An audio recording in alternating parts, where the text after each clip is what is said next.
bawat bisita ko sa Masbate, isang emotional na visit para sa akin.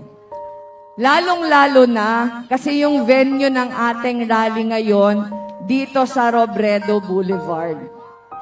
Alam nyo, buong Bicol, dito lang sa Masbate merong Robredo Boulevard. Kahit po sa amin sa Naga, wala. Sa Camarines Sur, wala. Dito po sa Masbate meron dahil sa malalim na dahilan. Alam ninyo na dito namatay yung asawa ko.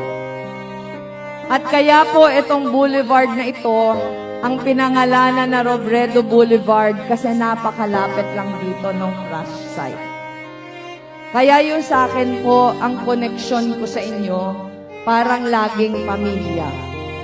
Bawat punta ko dito sa Masbate, parang umuuwi ako sa bahay. Dahil alam ko na dito binawian ng buhay yung aking asawa.